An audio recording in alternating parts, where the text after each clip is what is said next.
जिच्या प्रेमाची किंमत जगातल्या कोणत्याही तराजूमध्ये मोजता येत नाही ती व्यक्ती म्हणजे आपली आई। देव कुठे आहे असा प्रश्न आपण अनेकदा विचारतो। कोणी म्हणतं मंदिरामध्ये आहे, कोणी म्हणतं मूर्तीमध्ये आहे, कोणी म्हणतं तीर्थक्षेत्रामध्ये आहे। पण मला सांगा, ज्याने आपल्याला 9 महिने पोटामध्ये सांभाळलं, जन्म देताना स्वतःचा जीव धोक्यामध्ये घातला आणि आपण रडलो की स्वतः झोप न घेता आपल्याला झोपवलं, तो देव आपल्या घरात आईच्या रूपामध्ये उभा असतो। म्हणून तर वेदांनी म्हटलंय, मातृदेवो भव, आई हीच सगळ्यात मोठा आपल्यासाठी देव आहे। आई ही फक्त जन्म देणारी व्यक्ती नाही, आई म्हणजे माया, आई म्हणजे त्याग, आई म्हणजे क्षमा, आई म्हणजे आपल्या दुःखावर फुंकर घालणारा हात, आई म्हणजे आपण कितीही मोठे झालो तरी आपल्यासाठी काळजी करणार एकमेव मन। आईची किंमत कधी कळते? लहानपणी आपल्याला आईची किंमत कळत नाही। आई म्हणते बाळा जेवून जा, आपण म्हणतो नको आई मला उशीर होतोय। आई म्हणते बाहेर जाताना पैसे आहेत ना, आपण म्हणतो आहेत ग आई। आई म्हणते रात्री लवकर घरी ये, आपण म्हणतो तू सारखं का बडबड करतेस, का सांगतेस सारखं, कळतंय मला।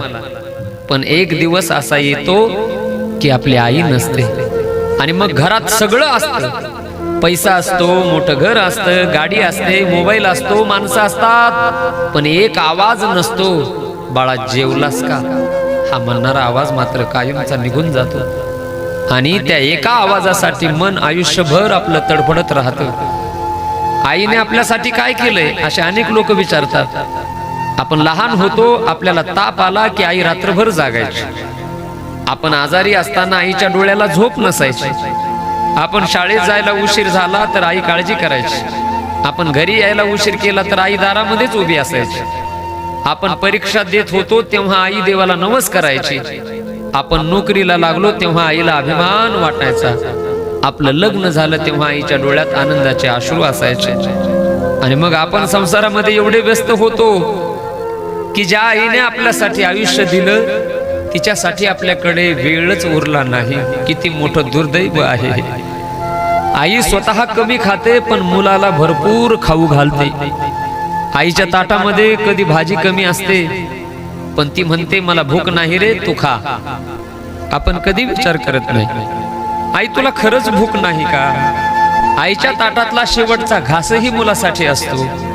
म्हणून आईला विचारू नका की तू माझ्यासाठी काय केलंस, कारण तिच्या आयुष्याचा प्रत्येक दिवस तुमच्यासाठी खर्च झालेला असतो। आईच्या हाताच्या भाकरीसारखी चव जगामध्ये कुठेच तुम्हाला बघायला मिळणार नाही। मोठ्या हॉटेलामध्ये जेवण मिळेल, महागडी थाळी मिळेल, तुम्हाला पंचतारांकित पदार्थ मिळतील, पण आईच्या हातची भाकरी त्याची चव वेगळीच असते। कारण त्या भाकरीमध्ये फक्त पीठ नसतं, त्यात आईचा घाम असतो, माया असते, प्रेम असतं, आशीर्वाद असतो। आणि म्हणूनच आईच्या हातचा साधा घासही अमृतासारखा लागतो। आई कधी आपली थकत नाही। आपण म्हणतो आई तू आता आराम कर, पण आईला आराम म्हणजे काय हे माहीतच नसतं।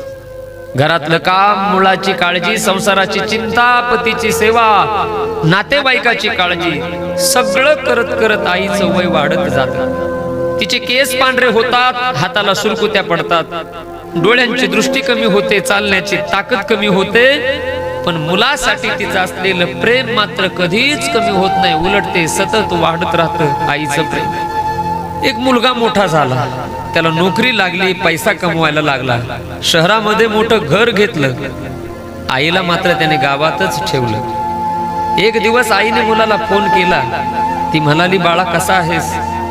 मुलगा म्हणाला मी ठीक आहे ग आई, पण मला जरा काम आहे, नंतर बोलतो तुझ्याशी। आई म्हणाली ठीक आहे। फोन ठेवला त्याने। आईला मुलाशी बोलायचं होतं पण मुलाला वेळच नव्हता हो तिच्याशी बोलायला।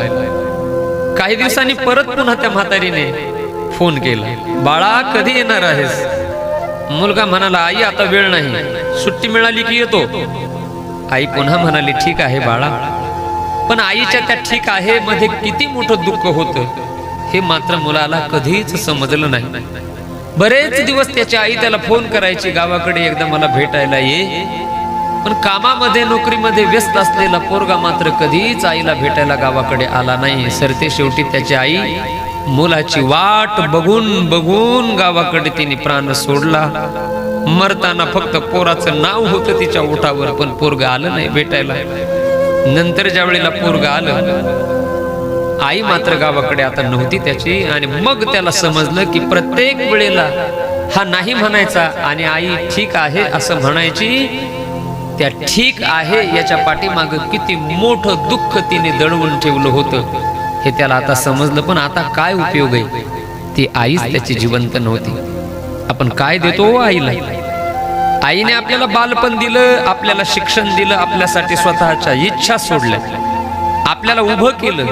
आज आपण मोठे झालो, मग आईला आपण काय देतो?